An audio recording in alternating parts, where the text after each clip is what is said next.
Buenas tardes, hoy tengo el placer de presentar a Luis Coboquero, jinete profesional en activo desde hace 20 años, jinete presentador y preparador de caballos de pura raza española que ha trabajado en más de 15 yegualas de toda España, concursante a nivel nacional en la disciplina de doma clásica. Luis es un jinete que destaca por su valentía, por su profesionalidad, y si algo podemos destacar de este jinete es su lema, que siempre dice que siempre hay que llegar a un equilibrio entre la autoridad y la compasión. Vamos a verlo.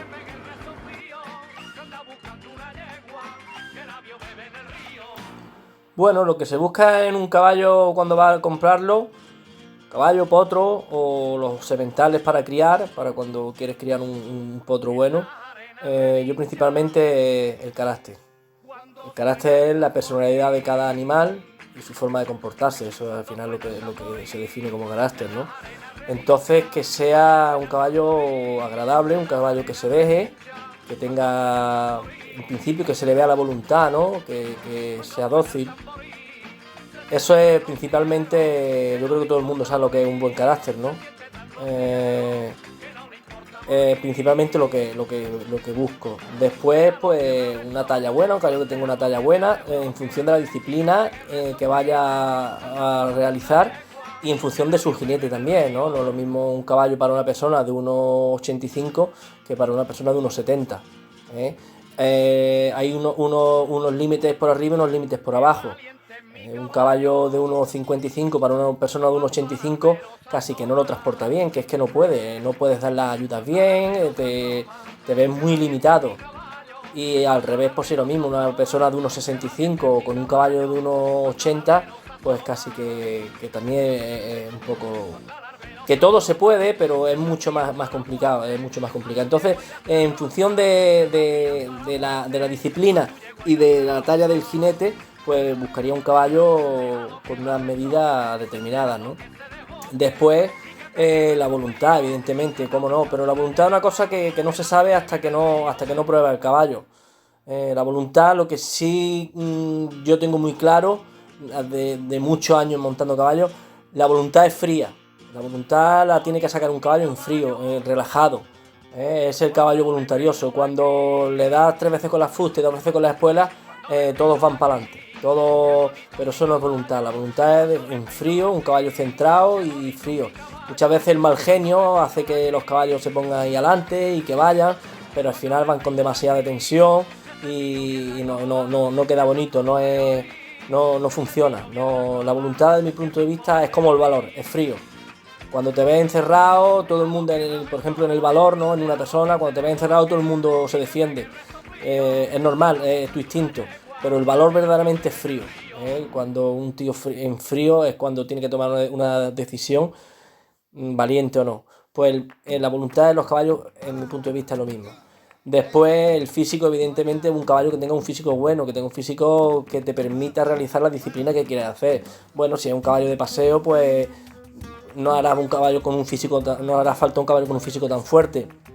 En función de la disciplina que quieras hacer, vuelvo a decir, ya tienes que estudiar un poco la morfología del caballo, ¿no? Si es un caballo para salto, para doma clásica, doma vaquera, en fin. Yo creo que los caballos de paseo, una talla media, un caballo de 1,60 más o menos, está bien, por arriba o por abajo. En doma vaquera también una talla muy buena. Ya en doma clásica a mí particularmente me gusta un poquito más de talla. Son caballos que dicen más, que pequen un poquito de largo, más que de corto, porque los caballos largos siempre se encurvan mejor, son más flexibles, a igualdad, ¿no? de otros parámetros. Si es más largo siempre va a ser más flexible, va a tener más amplitud. Normalmente el caballo tiene más amplitud. El dorso no tiene por qué ser tampoco en un caballo largo, tiene que ser más débil. Un dorso bien colocado es un dorso que aguanta perfectamente y no tiene por qué. Un dorso corto sí es cierto que puede ser un poquito más fuerte, pero también un poquito más rígido, y darle amplitud a un caballo corto es mucho más complicado que a un caballo largo. La reunión no tiene nada que ver con el dorso, la reunión es más la capacidad de bajar las caderas y la angulación de los corvejones. Evidentemente un dorso fuerte aguanta mejor esa reunión con el jinete encima, pero que también un dorso largo o medianamente largo compensado, ¿no? Una cosa larga excesiva, también aguanta perfectamente. De ejemplo tenemos los caballos centroeuropeos, que son más longilíneos que el caballo más de aquí del terreno de España, que es un caballo más mediolíneo, ¿no? Cruzado con un caballo español siempre.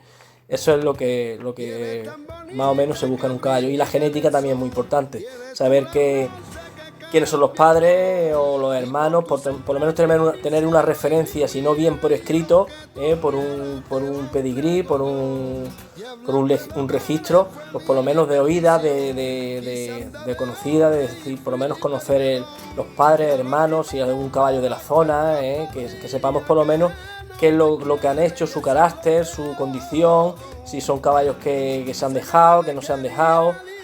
En fin, eso es un poco lo que más tengo en cuenta a la hora de comprar un caballo, de criarlo, seleccionarlo.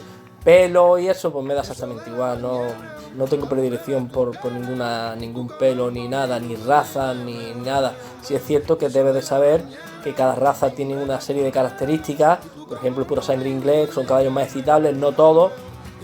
Y entonces debes de contar con eso, ¿no? Con que cada caballo tiene unas características propias por su raza, en relación a su comportamiento, ¿no? Y ya está, y poco más.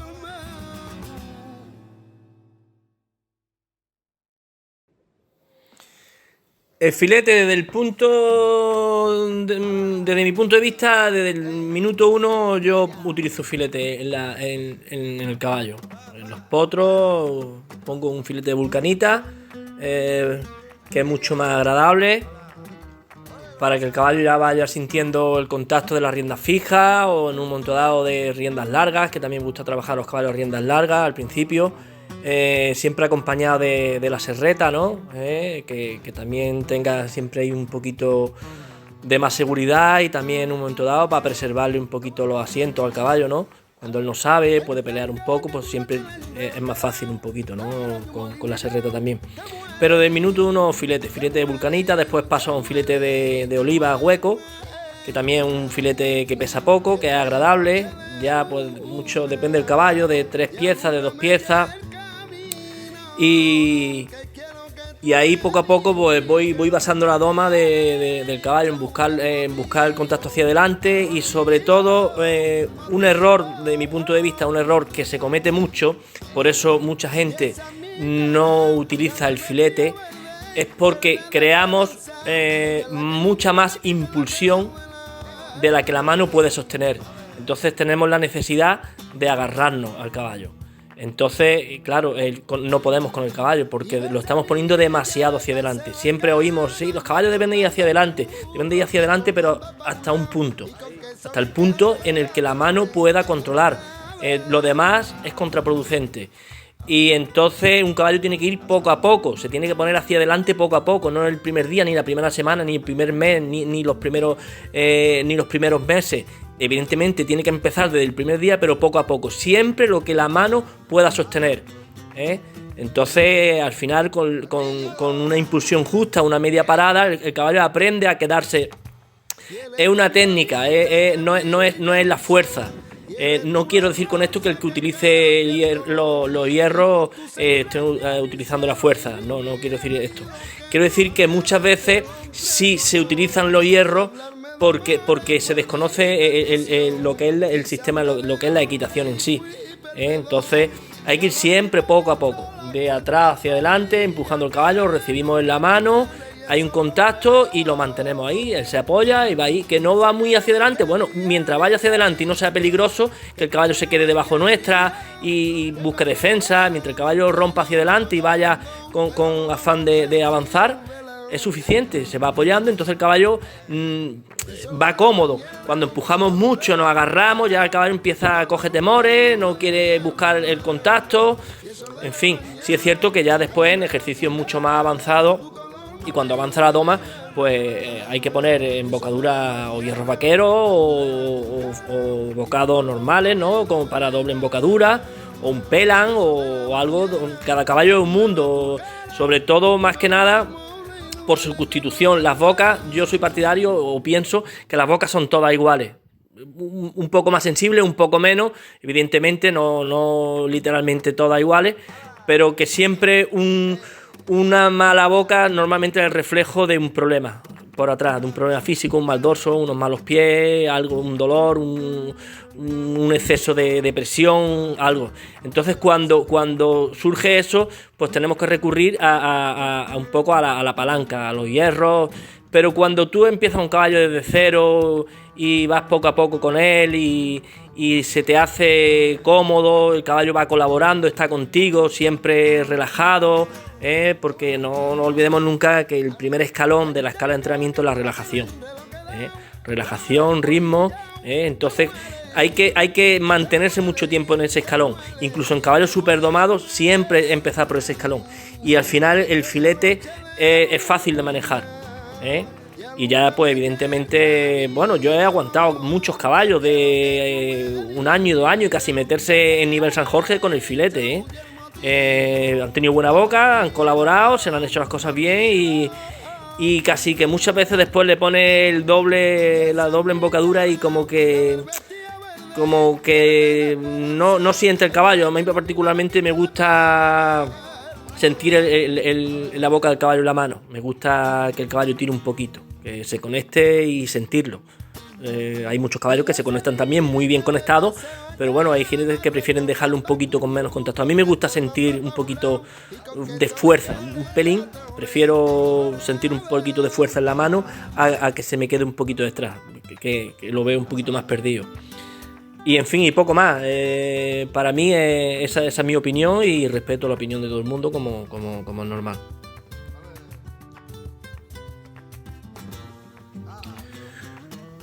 Bueno, un caballo en la mano para mí es un caballo colaborador, receptivo a todas las ayudas posibles del jinete, ¿no? De mano, pierna, asiento, en fin, a todas las ayudas del jinete, independientemente de la colocación que lleve, del equilibrio que lleve el caballo, si está más arriba o está más abajo, la cruz más alta o menos, puede ir en la mano y puede ir con una altura media de cuello y va en la mano. Yo lo que es un caballo en la mano más lo definiría como una sensación. Que para mí es la sensación de que el caballo te va esperando en cada tranco. El caballo va pidiéndote permiso en cada tranco para avanzar y va en una conexión, una colaboración con la mano. La mano en cada tranco controla, cede y el caballo va tragándose, por decirlo de alguna forma, esa mano. Eso es lo que es estar, desde mi punto de vista, el caballo en la mano, independientemente de que si va más reunido, si va menos reunido. Un caballo no tiene por qué ir reunido para ir en la mano. O sea, puede ir un poquito más plano y va en la mano. O puede ir delante de la vertical o un poquito detrás de la vertical, que muchas veces se trabajan los caballos detrás de la vertical, y puede ir en la mano perfectamente. O sea, no tiene por qué. Ahora, el caballo fuera de la mano o delante de la mano es ese caballo que cuando quieres pararlo o quieres llegar a hacer una transición a determinado punto, tienes que ir 15 trancos por delante porque no llega, no te va esperando, va enganchado, va delante de ti y no puedes con él. Entonces, ese es muy claro que no está en la mano. Y estar en la mano es todo lo contrario. Es el caballo permeable, que se deja, que todas las ayudas las admite bien, y sobre todo esa sensación de que, mira, aquí lo puedo parar, en cada tranco lo puedes parar. Entonces, creo que es la definición de está en la mano, está controlado en la mano.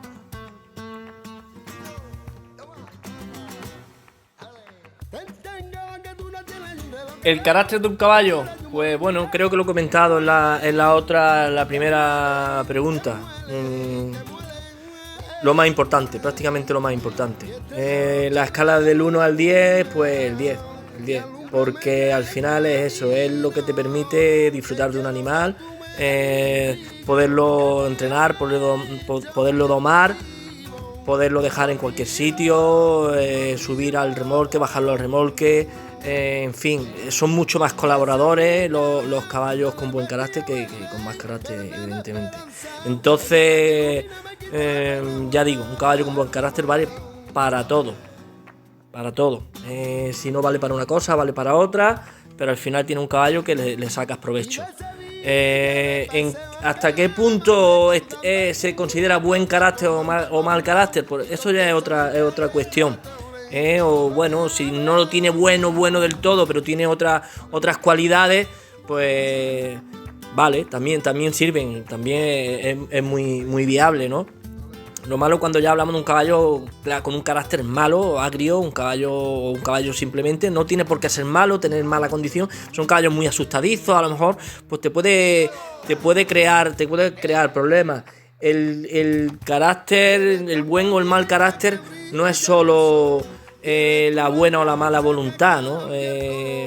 Al final un caballo asustadizo pues es su comportamiento lo que al final define el buen o el mal carácter. Evidentemente no son animales maliciosos, por ejemplo, en muchos casos, pero bueno, sus miedos, su historia, ¿no? Sus instintos, pues los llevan al final a tener un carácter regular. Y no quiere decir que sean caballos que te vayan a cocear ni te vayan a tirar, pero bueno, un caballo muy garañón, pues al final no es malo, lo castra y puede ser un caballo bueno. Pero fíjate, de entrada, nada más que por el tema hormonal, se convierte en un caballo con mal carácter, así de claro, ¿no? Y esos caballos, pues bueno, ¿qué haces con ellos? Es complicado. Por eso se valora, o yo particularmente valoro mucho el buen carácter, porque al final te lo hace todo más cómodo, mucho más fácil de colocar el caballo. Me refiero a colocar a un dueño, a un cliente, a un amigo. Siempre es mucho más fácil. Un caballo con buen carácter va a todas partes.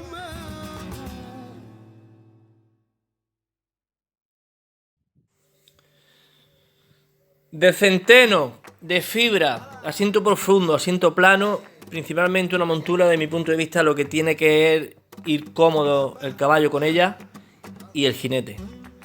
Entonces, en función, como todo, en función del uso que le vaya a dar, yo particularmente he probado bastante montura de fibra, bastante montura de centeno. De hecho, la mía personal es de centeno, de asiento profundo. Y en función para que la quiera, pondré los ejemplos. Una montura para ir al Camino del Rocío, una romería, un camino largo. Particularmente yo recomiendo de centeno. Porque quizás sea un poquito más pesada. Son unos kilos más pesadas, 5 o 6 kilos más pesadas, que creo que no es una cosa que el caballo vaya a acusar mucho. Pero a la hora del jinete es mucho más cómoda. A pesar de que, pongo el ejemplo de la mía, de que tiene un asiento profundo también, es una montura de nueva generación, de centeno de nueva generación, pero me permite un poquito más la libertad de movimiento. Entonces, si voy a pasar muchas horas montado en mi caballo, pues me gusta tener la pierna libre, no tener las piernas condenadas ahí a una posición que al final te hacen daño en las caderas, te molesta, ¿no? Evidentemente el diseño prácticamente de las de centeno y de las de fibra a día de hoy para lo que es el caballo son las mismas. Vienen con los recortados un poquito por atrás para que no molesten las caderas. Sí es cierto que las monturas de fibra en la pista son inigualables. O sea, si vas a hacer pista como una montura de fibra no hay nada. De asiento profundo, una montura de una cierta calidad. No tiene compañera. Lo mismo que una montura de centeno en una romería, en un paseo largo, en una ruta, son más resistentes, que si te das golpes, que en fin, me crea más confianza una montura de centeno para batallarla que una montura de fibra. Una montura de fibra a lo mejor la tienes puesta, le cae otra montura encima. Sí es cierto que aguantan mucho, pero vamos, se han dado caso, y yo tengo compañeros que han partido montura acosando, por ejemplo, se agarran a la perilla, tiran cuando van a eso, y se han partido monturas de guarnicioneros de primer nombre, ¿no? Se han partido acosando. Las de centeno no se parten acosando. Entonces el miedo que me da un poco la montura de fibra para el ocio, ¿no? que evidentemente también funcionan, pero bueno, al ser mucho más rebajado de asiento, la celea viene más ligera.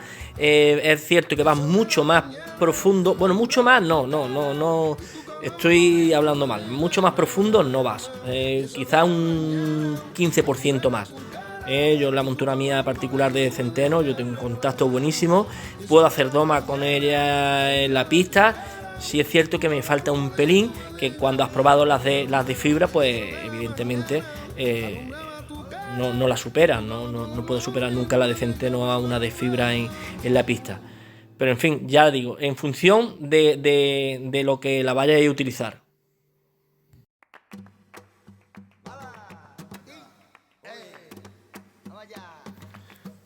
Montarte en un caballo, pues sobre los 4 años más o menos. Puedes empezar un poquito antes con él.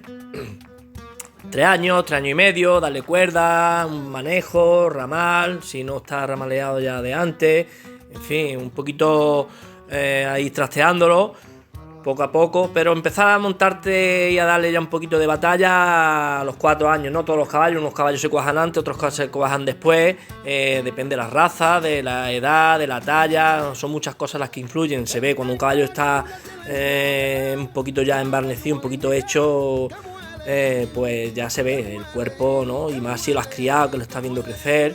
Entonces es más fácil también, ¿no? Para determinar cuándo está, ¿no? Pero principalmente eso, los 4 años, empezar a ya, y poco a poco, pues siempre un progreso, poco a poco, y dándole un poquito más, y que bueno, no hasta los 5 o 6 años, no empezar a meterle una presión verdaderamente fuerte. Por todo, ¿no? En general, musculatura, no es que un caballo no solo es la estructura, ¿no? Es que hay tendones, hay un sistema linfático, hay un sistema cardiovascular, hay que hacerlo todo poco a poco, no es que, bueno, es muy grande, es muy fuerte, sí, pero es que es un deportista, tienes que crear un deportista.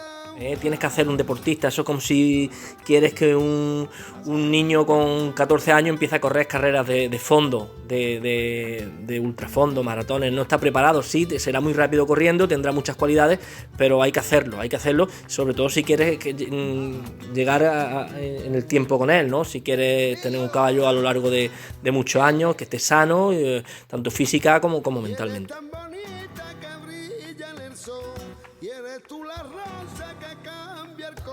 Ayudas, pues casi todas las ayudas son importantes.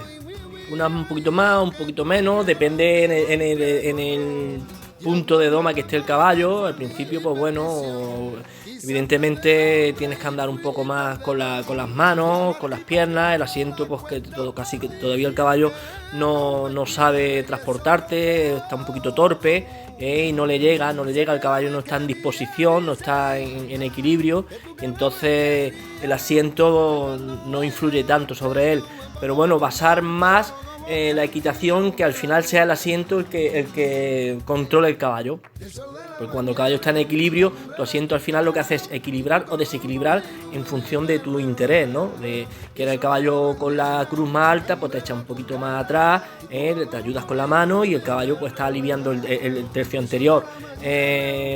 Para desplazarlo hacia afuera, o cuando va a entrar en un ángulo, manda fuerza desde tu cadera de dentro hacia la oreja de fuera del caballo, y verás como el caballo entra en el ángulo mucho mejor, porque al final es el asiento el que está mandando. No te hace falta ni tanta pierna ni tanta rienda. Efectivamente, la rienda tiene que estar ahí, abrirle un poquito la rienda de fuera para ayudarle, la pierna también, creando impulsión, las ayudas diagonales también, ¿no? Para recibir esa fuerza de pierna dentro, rienda de fuera. Pero al final es el asiento el que mantiene el recorrido del caballo y el equilibrio del caballo. Pues y es muy fácil la teoría. La teoría es la diferencia entre un balón, una pelota, y un ladrillo.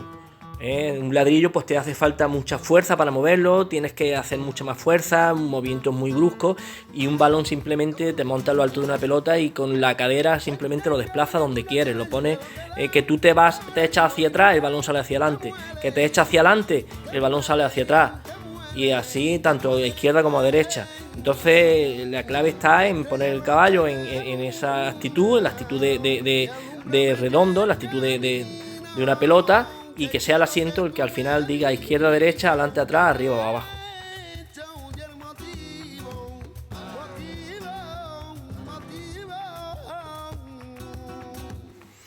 Bueno, la preparación de los ejercicios en las pistas de competición, pues... ¿qué digo? Pues que nadie lo malinterprete, ¿no? Pero es como robar un banco. Lo malo no es robar un banco, lo malo es que te pillen, ¿no? Pues esto es un poco lo mismo, ¿no? Evidentemente no se debe robar, no estoy diciendo eso, ¿no? Pero bueno, a efectos de competición de los caballos siempre existe el saber tapar tu caballo y que no se vean las cosas. Y entonces, pues claro, hay que preparar si en eso consiste, ¿no? Mucha gente dice, no, es que delante de una red no se haría eso, si prepara el caballo te pilla la red, pero es que no estás delante de una red, está en una pista de competición donde los ejercicios que se hacen en el campo, en el trabajo con las reses, se ha llevado a la pista a ver quién lo hace mejor y sobre todo basado en la equitación clásica, ¿no? Porque no es necesario que un caballo para trabajar en el campo vaya bajo las directrices de la equitación clásica, no tiene por qué. No tiene, en una cesión a la pierna, bueno, en un apoyo, apartando ganado no se hacen apoyos, se hacen cesiones a la pierna, pero el apoyo no tiene por qué ir con la incurvación correcta, porque es que no es necesario. No es necesario cambiar de pie al tranco delante de una red, de una vaca, ¿no? No sé, no lo veo yo así.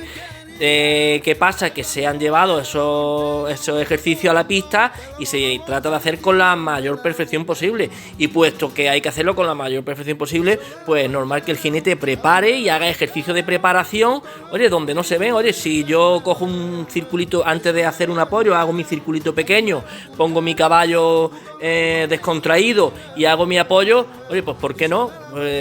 Tonto sería, ¿no? Lo que se trata es de que los jueces no se den cuenta de eso, o se den cuenta lo menos posible, pero yo lo veo muy bien y muy legítimo.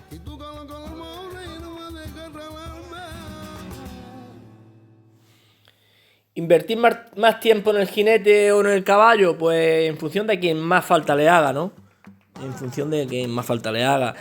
Sí está claro que, bueno, como la pregunta aquí es con un tiempo limitado, ¿no? Si tuviera un tiempo limitado en el que, bueno, una persona puede disponer de un presupuesto X para el binomio, ¿no? Entonces, ¿qué le echamos más ahora al caballo? ¿Le echamos más ahora al jinete? Yo particularmente soy partidario, siempre que la persona pueda y que tenga afición, de que el caballo al principio sea montado por un profesional, coja un cierto nivel de una doma base, donde haya una seguridad, donde el caballo ya tenga un poco la ayuda hecha, ¿no? Y la cara hecha, y que sepa, hombre, a ciencia cierta que el caballo no te la va a jugar, y ahí a partir de ahí que sea el alumno el que empieza a montar su caballo y el que empieza a avanzar con su caballo bajo las direcciones evidentemente de un profesional, entonces en vez de montar el caballo 3 veces a la semana, pues que este señor se preocupe de ir 3 veces a la semana, si puede y tiene afición, a montar su caballo él, no esperar que se lo han hecho, y que él vaya desarrollando unas habilidades y una técnica que al final es la que le va a servir poder disfrutar de su caballo. Un caballo domado en alta competición se lo da un aficionado y no sabe por dónde empezar, no sabe, aparte que bueno, que le puede pedir cosas sin querer, que el caballo puede reaccionar de mala forma, porque un caballo se ponen muy ligeros, se ponen muy ágiles, muy avisados en la ayuda, entonces lo veo un poco absurdo. Mucho mejor que sea el alumno, el propietario, el que vaya avanzando con su caballo, y lo que sea capaz de llegar él donde llegará su caballo.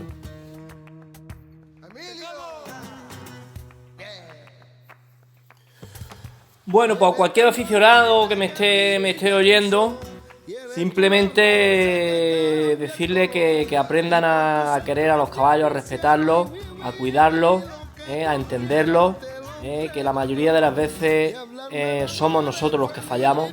El caballo está ahí para lo que está, tiene sus limitaciones y nosotros tenemos que saber adaptarnos a las limitaciones que tiene el caballo. Entonces eso es lo fundamental. que aprendan, que se preocupen de estudiar un poco. No hace falta tampoco ir a la universidad, hay libros, muchos libros, y sobre todo, más que los libros, ponerse en manos de un buen profesional, de alguien que ellos vean, de su confianza, que no tiene por qué ser campeón de nada, ni ser nadie. Hay muchos profesionales buenísimos, gente que no compite, pero eso se ve, llega a su casa, se ve el orden en las cuadras, se ve las instalaciones, el mantenimiento, se ve cómo está todo, la disposición de esa persona, el equilibrio mental de los caballos, la fluidez con la que trabajan sus caballos, que hay que saber también quién es un buen profesional y quién no lo es, tener un poco de ese instinto para valorarlo, porque desgraciadamente hay mucha gente viviendo de esto que no dan con la tecla.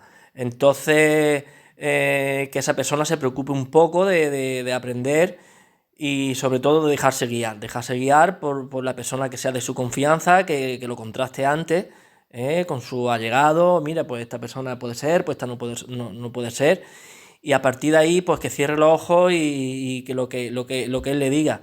Mientras vaya bien, el resultado tiene que ser bueno. O sea, no hay método, hay resultado. Si el resultado es bueno, el método es bueno. La equitación es como todos los deportes. Pondré el ejemplo de dos entrenadores de fútbol. Cada uno entrena de una forma totalmente diferente a otra. Unos son defensivos, otros son ofensivos. Al final todos quieren hacer fútbol y todos quieren marcar goles, que es al final lo que se trata el fútbol. Pues en equitación es un poco lo mismo. Hay una escala de entrenamiento que hay que seguir, evidentemente, pero bueno, se anteponen muchas veces, esto no es rígido, hay un margen y se anteponen siempre unas cosas a otras, y saber interpretar un poquito lo que es la equitación y los animales. Entonces, en función de eso, pues que sean ellos los aficionados los que se pongan en manos de los profesionales, porque al final avanzarán mucho antes, no tendrán frustraciones, y todo será mucho más armónico.